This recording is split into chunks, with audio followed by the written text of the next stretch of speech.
Hi guys, so does Boris Johnson know that he's nearing the end? That his career as Prime Minister, while over the last number of weeks could be described as a slow car crash, perhaps now he's noticing the crumple zones coming in around him. Anyway, he was here talking about NHS waiting lists and staffing levels, and to be fair to Johnson, on the latter he was strangely telling the truth, it seems. However, when it comes to waiting lists, there's a problem with the Tory party narrative.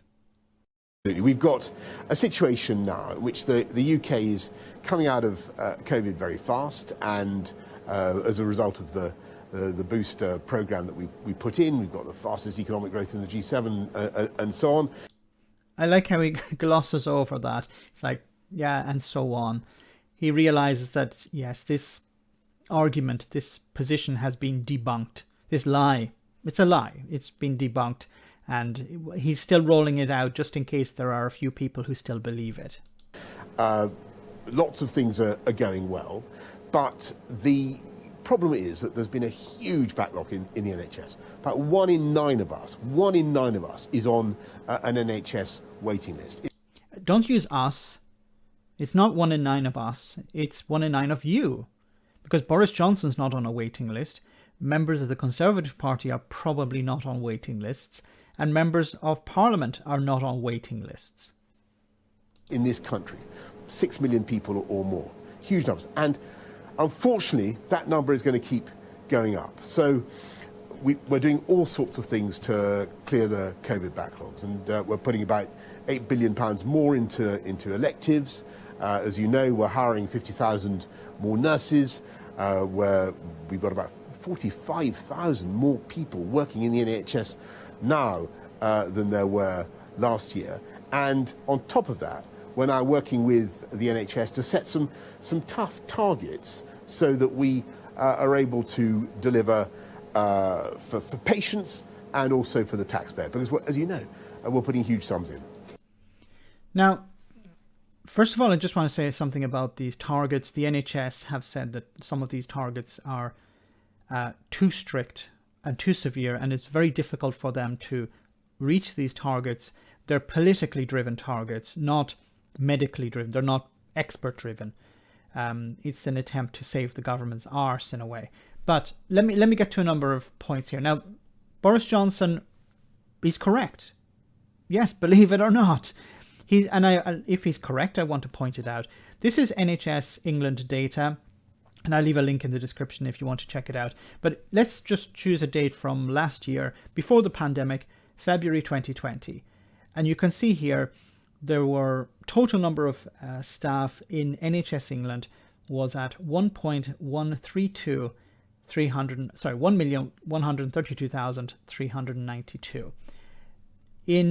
If we move to the latest data I can find according to this, you can see in September 2021, there was 1,205,362 members of staff. So the number, and you can see here, the annual change was 44,000. So Boris Johnson is telling the truth here. But why was there a rise? Is it because of government policy, or is it a case of many people rejoining because they want to help out? Now, I don't know if the government are doing a good job, then they need to be commended for that. If this is just people deciding, I want to help out, those individuals need to be commended. I know I've heard a lot of stories about people who were in retirement who came back to help out during the pandemic. We also have to remember that a lot of staff left because of stress, be it burnout, also because of the ending of freedom of movement. So that took a number of staff away, and a lot of staff came back. But he's correct here. The numbers have gone up. I'd like to know why. If you know, in the comments, let me know. Now, what's also a problem of, and he raised it here, is the waiting list. And the waiting list has gone up significantly. You can see here, and I'll leave a link, of course, to this data, the number of people on NHS waiting list for consultant-led elective care. Now, the data only goes back to September 2015, during the Conservative administration. You can see there were 3,310,000 people on waiting lists. That went up to a peak just before the pandemic of 4.4 million. Now, you can't blame all of this on the pandemic. Now, of course, the numbers continued to rise. There was a dip in April 2020. Numbers dropped somewhat, but they have continually risen since that. Why is that? You can't, as I said, you can't blame all of it on the pandemic. If the numbers were consistently rising, there was a bit of a dip, but the trend was moving upwards in the numbers of people on waiting lists. Part of this is because of cuts to the NHS. The NHS have been underfunded over the last 10 years by the Conservatives. Now, there are a number of other graphs I want to show you. This is the target percentage of patients seen within target timescales following GP referral.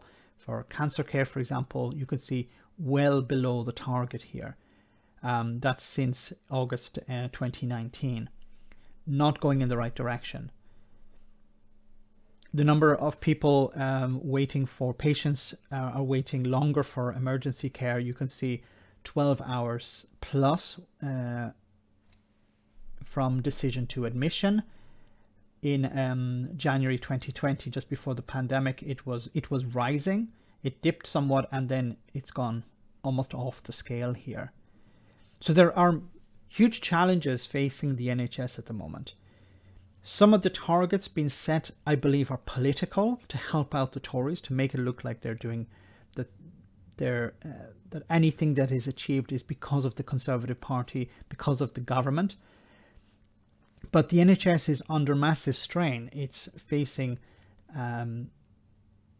while the staffing levels are going up, is this enough to deal with the massive backlog? Is the funding enough to deal with the backlog? And do they have the support from government in order to deal with these problems? Let me know in the comment section, guys, what you think about all of this. As always, your comments are greatly appreciated. Thanks a lot.